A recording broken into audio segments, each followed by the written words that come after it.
In today's episode, we will talk about how health professions programs can use curriculum mapping to drive effective outcomes for their learners and the program overall. Let's talk about holistic success.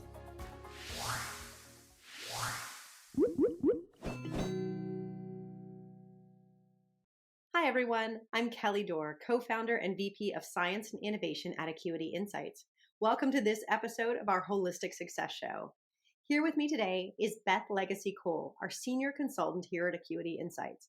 Beth has had over 20 years of experience working with and supporting medical schools and other health professions programs. Her journey has equipped her with this innate understanding of the diverse needs of programs, allowing her to expertly navigate the intricacies of healthcare education. However, many of these principles also extend across higher education. I know Beth brings with her the knowledge of what works and what barriers programs might face from her many, many years of experience. Thanks to her deep conversations supporting programs, Beth has a wealth of knowledge around best practices for running effective programs. I could ask Beth lots of things, but for this episode, we will focus on how to drive true continuous quality improvement in programs through curriculum mapping. I'm a big believer in the right blueprint driving success for programs and learners, so I cannot wait to dig into this. Welcome, Beth. Thank you, Kelly. I'm so happy to be here. It's so great to have you on this show today, Beth. So thank you for taking the time and let's get started. So in your opinion, why is curriculum mapping such a critical thing to get right, especially for programs in health professions such as medicine, veterinary, dentistry, pharmacy, and others? Curriculum mapping is important for schools to ensure effective and meaningful education for their learners. It encompasses many factors and individuals across the organization to provide alignment with educational goals and ensures students are working to achieve specific learning outcomes and ultimately ensures that the program is providing positive student outcomes. There are several components that schools need to consider when planning a curriculum and developing their curriculum map to create a coherent and consistent learning experience for students. The map must ensure concepts and skills are built upon in a logical sequence, avoiding gaps and redundancies in the educational experience. An effective curriculum takes into account assessments and evaluation processes to ensure these tools align with the content and skills being taught. Aligning these processes ensures more accurate and meaningful evaluation of student outcomes, highlighting areas of strength and areas that may need additional attention. In addition, accreditation bodies often require schools to demonstrate that they have a well-organized and effective curriculum. A robust curriculum map provides schools with the ability to showcase their commitment to quality education and external accountability. Essentially, curriculum mapping serves as a roadmap for educators, ensuring consistency, collaboration, and adaptability in the ever-changing field of education. I love that, Beth. I like how you pulled together this concept of collaboration too, because it seems to me, if I get this right, that not only are we responsible for our own little piece of the curriculum that we have to teach or lead, but we need to know where else it overlaps across the whole student journey, and therefore how our little piece fits into the bigger puzzle of what they're trying to do. Exactly. Without an effective curriculum mapping solution or an effective curriculum map, you may have 10 different educators who are all teaching the same thing unbeknownst to each other. And when you pull that all together and are able to tell your curriculum story in a coherent way, you ensure that those redundancies aren't happening. I love the idea of a story because then, if there are redundancies, they can be very intentional. We think our students need extra time on this, but I always know, because I used to have tons of conversations about this, where people and faculty or learners or other parts of the community would come in and say, can we just have an hour with your students to talk about this thing or talk about, some of the social determinants of health or other factors that are so important. And trying to find time in a curriculum is a very tricky thing. So making sure you're using that time effectively is so critical. Yeah, 100%. So a while back, you wrote a post for Acuity about the curriculum trifecta. Tell me more about this trifecta and what it is and how we think it can help administrators think about operationalizing their curriculum, and really thinking about driving continuous quality improvement?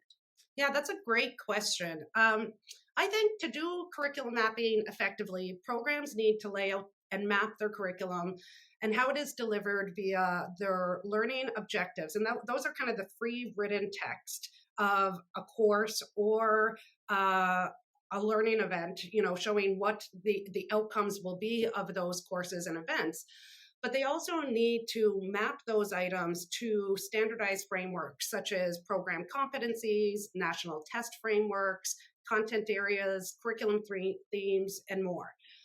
Schools must also look at the assessments they deliver and layer in how these assessments map back to those same standardized frameworks.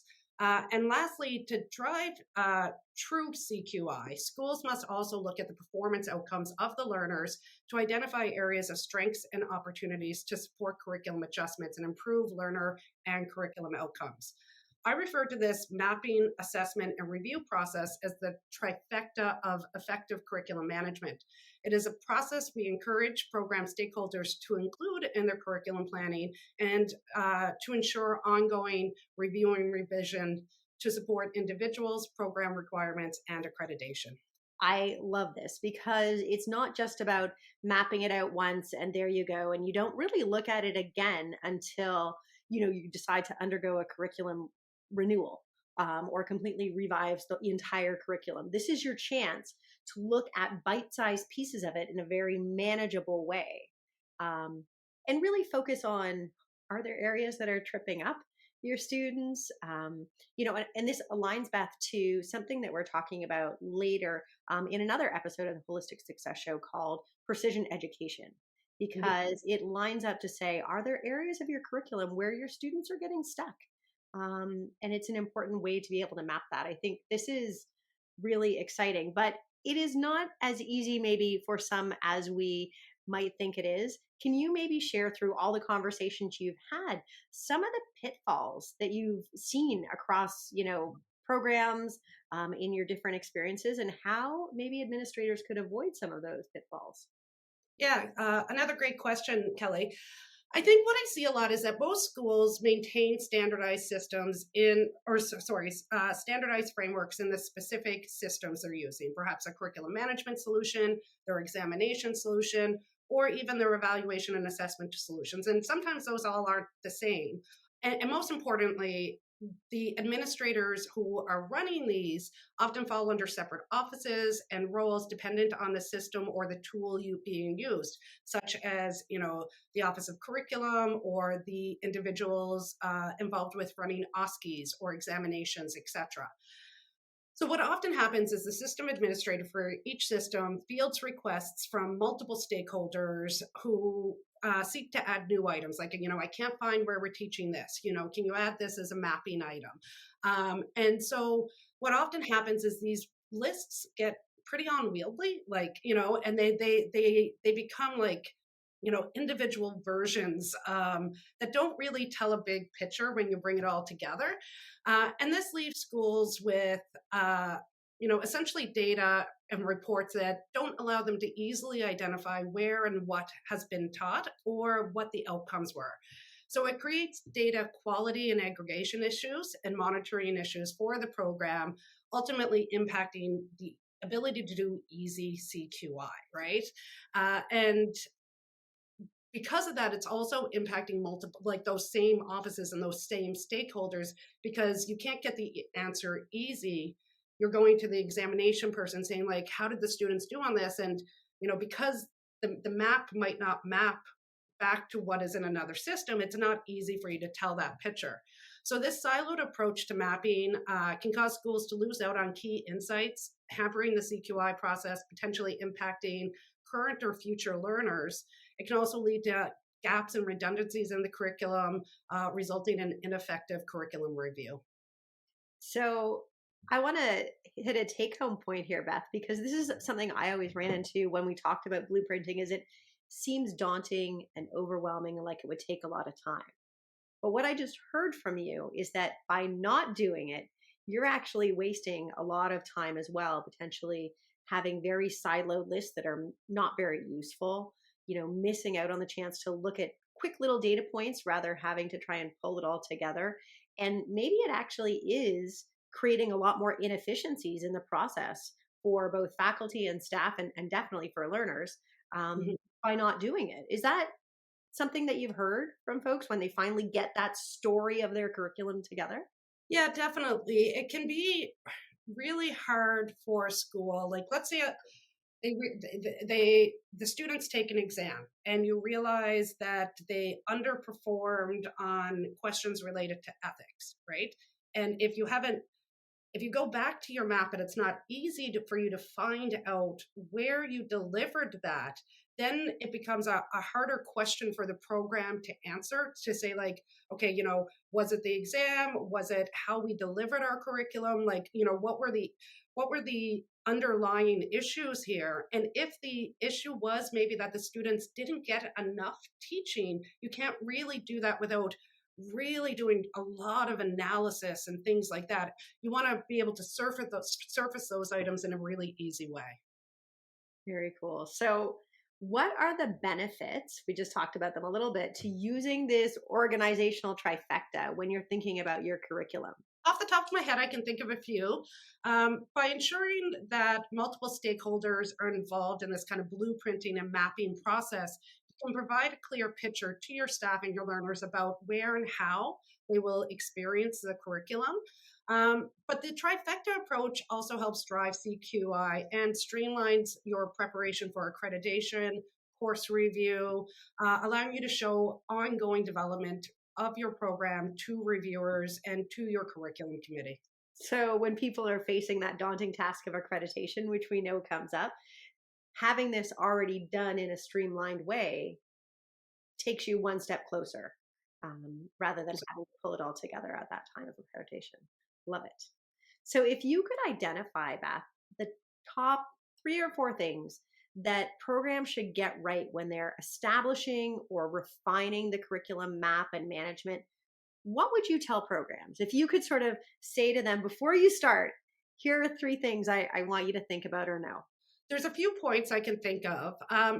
I think foundationally, you want to ensure that one staff member or committee is responsible for approving and maintaining your standardized lists across your curriculum evaluation and assessment solutions. And that includes your examination solutions. By saying, ensuring that everybody is using the same version of your competency frameworks, your hot topics, your curricular themes or threads, or other types of items, you're going to ensure alignment and ease of reporting when it comes time for CQI. There may be times where one system requires a more granular list, and I have to think about that when we come to exams. But when possible, always try to keep the domains and language as consistent as possible. So if, in one list you have a hierarchy of domain, subdomain, and then it kind of stops. But in the examination system, you have domain, subdomain, and then subdomain. You want those top two to remain the same so that you, again, can pull that data together. Another thing is, try to think about the team members and the questions that are going to come up in the curriculum review meetings. When have you had deans come to you in the past and say, where are we teaching? Those various types of items, and ensure that your lists include those items. I've often talked to schools about the hidden curriculum, right? A lot of programs have curricular themes or threads that they know their team members are delivering, but they often aren't really including those in their mapping process. And so what that can have happen is that without proper documentation, there is risks of creating unidentified gaps or redundancies with those. So if you have something like medical ethics as a theme or thread, make sure you're mapping everywhere you're delivering that. I think schools can create mapping policies and use cases and enforce a school-wide data dictionary and standardized list databases. This helps to support future team members that join your organization with a transparent process. And lastly, I would recommend that you monitor industry trends to ensure that Items required for accreditation or contribution on a national level are being monitored while also considering your unique program and curricular requirements, and make sure that you're covering like all of your bases. Beth, I think that's great and so helpful and concrete, especially the point around, when new team members come in. I often know that these terms vary from school to school. So making sure that you're consistent within your program is going to help everybody across the board. Thank you so much, Beth, for sharing all of your insights today and a great discussion. I know there's a lot more we could talk about. So hopefully we're going to have you back very soon for another episode. To all of you, thank you for watching and listening. If you haven't subscribed to our show already, please do so and share this episode with any colleagues who you think might find it useful. And with that, we'll catch you in the next episode.